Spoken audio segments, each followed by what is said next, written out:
വിധം ഇപ്പോൾ ഞങ്ങൾ കടാക്ഷിക്കുകയും ഞങ്ങളോട് തന്നെ കാണിക്കുകയും ചെയ്യണമേ. പിതാവും പുത്രനും പരിശുദ്ധാത്മാവുമായ സർവ്വേശ്വരായ ദൈവം. എന്റെ സഹോദരരെ, ഞാൻ പുസ്തകങ്ങൾ വായന 7-ാം അധ്യായത്തിൽ 28 മുതൽ 8-ാം അധ്യായത്തിൽ 3 വരെ വാക്യങ്ങൾ ഗുരുവായൂരേ നക്ഷത്രത്തെ അതിശയിക്കുന്നു. പ്രകാശത്തോടൊപ്പം ഞാൻ ചെയ്യുമ്പോൾ അവൾ തന്റെ ശ്രേഷ്ഠ കാരണം പ്രകാശം ഇരുട്ടിൽ വഴിമാറുന്നു. ഞാൻ അതിനെതിരെ പിന്മാറപ്പെടുകയില്ല. ഭൂമിയിൽ ഒരറ്റം മുതൽ മറ്റേ അറ്റം വരെ ജ്ഞാനം സ്വാധീനം ചെലുത്തുന്നു. അവൾ എല്ലാ കാര്യങ്ങളും നന്നായി ക്രമപ്പെടുത്തുന്നു. ഞാൻ യൗവനം മുതൽ അവളെ സ്നേഹിക്കുകയും അന്വേഷിക്കുകയും ചെയ്തു. അവളെ മരിക്കാൻ ഞാൻ അവളെ സ്നേഹിക്കുന്നു.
സർവജ്ഞനായ ഭരണകർത്താവ് തന്റെ ഭവനത്തിൽ വസിക്കുന്നവരുടെ വിസ്മയനീയനായ പരിപാലകൻ സകല നന്മകളുടെയും സൗഭാഗ്യങ്ങളുടെയും ഉറവിടവുമായ ദൈവമേ, അങ്ങയോട് ഞങ്ങൾ അപേക്ഷിക്കുന്നു.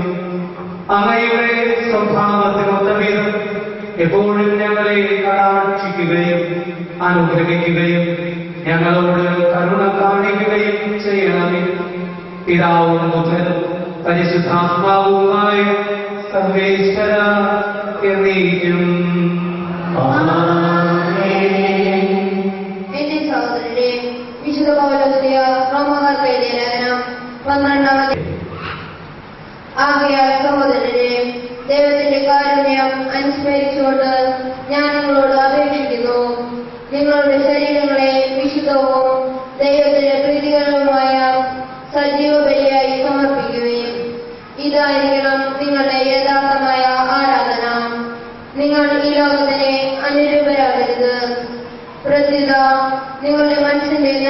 പരിശുദ്ധാത്മാവിന്റെ വഴി രൂപാന്തരപ്പെടുവിൻ.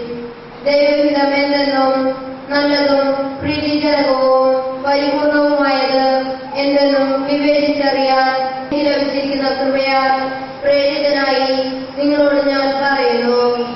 ഉള്ളതിലധികം മേന്മ ആരും ഭാവിക്കരുത്. മറിച്ച് ദൈവം ഓരോരുത്തർക്കും നൽകിയിരിക്കുന്ന വിശ്വാസത്തിന്റെ അളവനുസരിച്ച് വിവേകപൂർവ്വം ചിന്തിക്കുവിൻ. നമുക്കൊരു ശരീരത്തിൽ അനേകം അവയവങ്ങളുണ്ടല്ലോ. എല്ലാ അവയവങ്ങൾക്കും ഒരേ ധർമ്മമല്ല. അതുപോലെ നാം പലരാണെങ്കിലും ക്രിസ്തുവിൽ ഏക ശരീരമാണ്. എല്ലാവരും പരസ്പരം ബന്ധപ്പെട്ട അവയവങ്ങളുമാണ്. നമുക്ക് ലഭിച്ചിരിക്കുന്ന കൃപയനുസരിച്ച് നമുക്കുള്ള ദാനങ്ങളും വ്യത്യസ്തങ്ങളാണ്. പ്രവചനവരം വിശ്വാസത്തിന് ചേർന്ന വിധം പ്രവചിക്കുന്നതിലും, ശുശ്രൂഷവരം ശുശ്രൂഷ നിർവഹണത്തിലും, അധ്യാപനം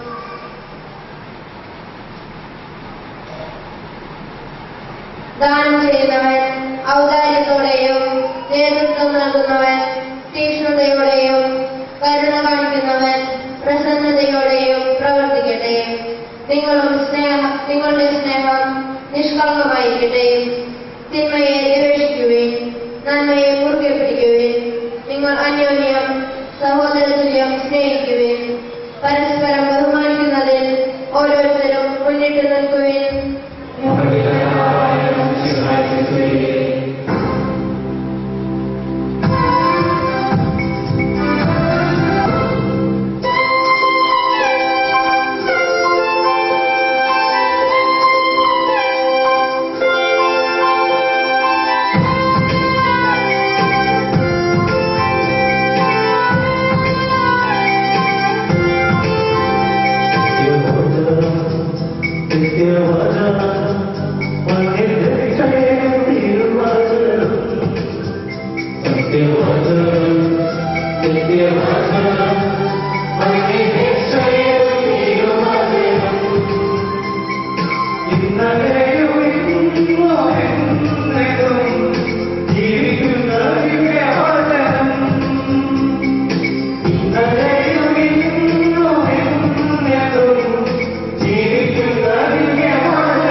നിങ്ങളോട് കൂടെ. വിശുദ്ധ മത്തായി അറിയിച്ച നമ്മുടെ കർത്താവ് ഈശോ മിശിഹായുടെ പരിശുദ്ധ സുവിശേഷം. അധ്യായം 10, 24 മുതൽ 33 വരെയുള്ള ദിവസങ്ങൾ. ശിഷ്യൻ ഗുരുവിനേക്കാൾ വലിയവനല്ല, ഭൃത്യൻ യജമാനേക്കാൾ വലിയവനല്ല. ശിഷ്യൻ ഗുരുവിനെ പോലെയും ഭൃത്യൻ യജമാനെ പോലെയും ആയാൽ മതി. ഗൃഹനാഥനെ അവർ ബെൽസെബൂൽ എന്ന് വിളിച്ചെങ്കിൽ അവന്റെ കുടുംബാംഗങ്ങളെ എന്ന് തന്നെ വിളിക്കുകയില്ല. നിങ്ങൾ അവരെ ഭയപ്പെടേണ്ട, എന്നാൽ മറഞ്ഞിരിക്കുന്നതൊന്നും വെളിപ്പെടാതിരിക്കുകയില്ല, നിഗൂഢമായിരിക്കുന്നതൊന്നും അറിയപ്പെടാതിരിക്കുകയുമില്ല. അന്ധകാലത്തിൽ നിങ്ങളോട് ഞാൻ പറയുന്നവ പ്രകാശത്തിൽ പറയുക. ചെവിയിൽ മന്ത്രിച്ചത് പുരമുകളിൽ നിന്ന് ഘോഷിക്കുകയും ശരീരത്തെ കൊല്ലുകയും ആത്മാവിനെ കൊല്ലാൻ കഴിവില്ലാതിരിക്കുകയും ചെയ്യുന്നവരെ നിങ്ങൾ ഭയപ്പെടേണ്ട. മറിച്ച് ആത്മാവിനെയും ശരീരത്തെയും നരകത്തിന് ഇരയാക്കാൻ കഴിയുന്നവരെ ഭയപ്പെടുകയും. ഒരു നാണയത്വത്തിന് 2 കുരുവികൾ വിൽക്കപ്പെടുന്നില്ലേ? നിങ്ങളുടെ പിതാവിന്റെ അറിവ് കൂടാതെ അവയിലൊന്നു പോലും നിലപതിക്കുകയില്ല. നിങ്ങളുടെ തലയിലെ ഓരോ മുടിയുടെയും എണ്ണപ്പെട്ടിരിക്കുന്നു. അതിനാൽ ഭയപ്പെടേണ്ട, നിങ്ങൾ അനേകം കുരുവികളെക്കാൾ വിലയുള്ളവരാണല്ലോ. മനുഷ്യരുടെ മുൻപിൽ എന്നെ ഏറ്റുപറയുന്നവനെ എന്റെ സ്വർഗ്ഗസ്ഥനായ പിതാവിന് മുൻപിൽ ഞാനും ഏറ്റുപറയും. മനുഷ്യരുടെ മുൻപിൽ എന്നെ തള്ളി പറയുന്നവനെ എന്റെ സ്വർഗ്ഗസ്ഥനായ പിതാവിന് മുൻപിൽ ഞാനും തള്ളി പറയും.